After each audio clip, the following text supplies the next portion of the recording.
Welcome to A Seat at the Table, where we share real voices from Scotland, voices that are thinking hard, speaking up, and waking up.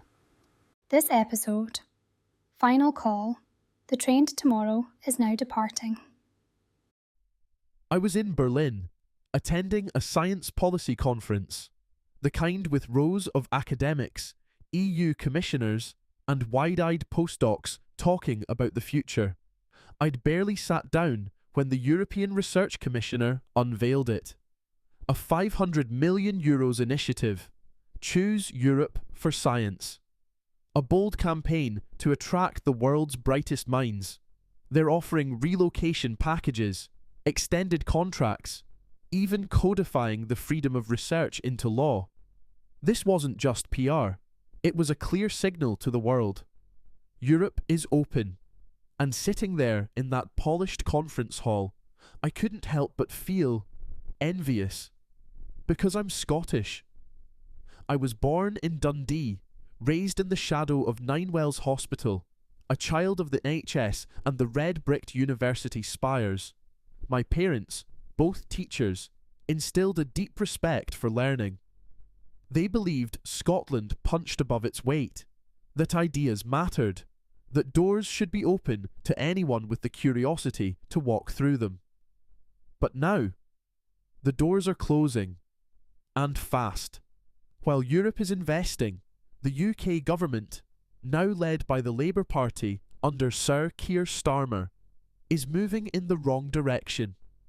After the chaos of the previous Conservative administrations, 3 prime ministers in a few short years, many of us hoped for a reset.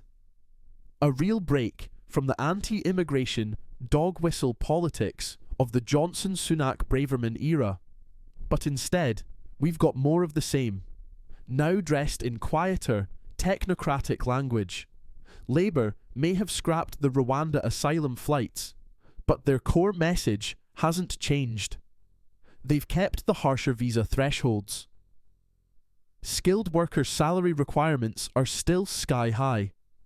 The immigration health surcharge is now unaffordable for many young professionals. International students are restricted from bringing family. Labour calls it controlled migration, but it feels a lot like exclusion. The difference between now and then? It's less noisy, but no less damaging. Meanwhile, Europe is opening up. France is offering relocation packages to displaced researchers. Germany has streamlined its visa system for scientists. Ireland is rapidly becoming a hub for clean tech and biopharma. These countries understand what's at stake in the global race for talent. Back in Scotland, we're falling behind.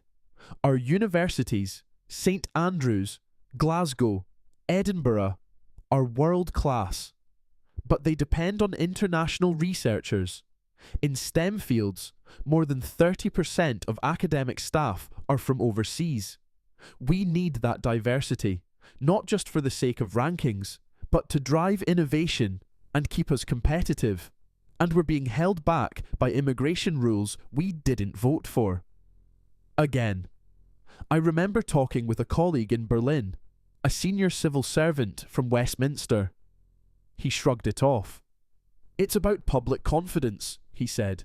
We have to show we're managing the borders. I couldn't help but think of the 1930s. Back then, when fascism rose across Europe, it was fear, not policy, that drove out the continent's best minds. Einstein, Meitner, Szilard. They fled, and the countries that welcomed them, they boomed. Britain, the US and Canada. That brain drain didn't just shift lives, it shifted the course of history. Now, it's happening in reverse. The United States, once a sanctuary for exiled scientists, is becoming more hostile. Under recent administrations, science budgets have been slashed. Foreign students, especially in STEM, have been treated with suspicion, scrutinised as security threats rather than welcomed as future innovators. The UK is locking out talent too. And while both shrink inward, Europe is opening the gates, and Scotland? We're stuck on the platform, watching the train leave. But here's the truth. We don't have to be. Next year's Holyrood election is more than a contest between parties. It's a decision about the kind of country we want to be. Do we want to stay tethered to a shrinking, inward-looking UK, where immigration is framed as a problem and science is treated like a luxury? Or do we want to be a nation that embraces the future, a country that rejoins Europe, reopens to the world, and reclaims our legacy as a place of discovery, learning, and welcome? Look around. Ireland has become a tech hub. Finland is leading in clean energy. Denmark's universities are thriving. Small nations can succeed, but only when they have the power to chart their own course. Scotland has the people, the institutions, the history. What we don't yet have is the power to make our own decisions. We are at the crossroads. One path leads to decline, isolation, and regret. The other leads us home, to Europe, to purpose, to possibility. The train is now about to leave the platform. We still have time to board it, but not much.